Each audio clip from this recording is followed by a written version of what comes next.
after he got sworn in, because he is replacing the MP that declared himself independent, which was MP Buncamper, and then after that, certain things happened that the seat came back to USP, and the next in line, according to the rules, electoral rules, was that basically MP Chanel Brownbill would have been the next one to take that position.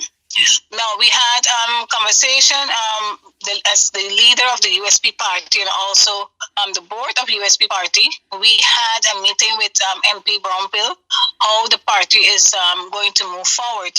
Now, MP Brownbill already know that the party stands for with the people and by the people. So we are doing everything to our efforts in order to enhance and improve the best interest of the people of St. Maarten.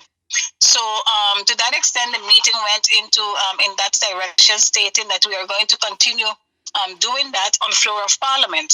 So we have noticed lately that many votes that were cast by our MP Brownbill basically resulted that it were not discussed with us, with the board, nor with me as the USP leader, even though we did had a chat that we open especially for MP Brownbill, for him to have that communication stream with us, as we are we believe in transparency and constant communication with our MPs. So we did also offer him that he can pose us questions, inform us on a regular basis, so that communication stream is always open, that the board as USP can express their sentiments on different situations on the island, so he have an idea more or less in what direction the board and the party stands for. But regretfully, that communication stream has not been used by the MP Brownbill. And on floor of Parliament, in more than 2 occasions, he did voted contrary to what the party has informed him to vote for.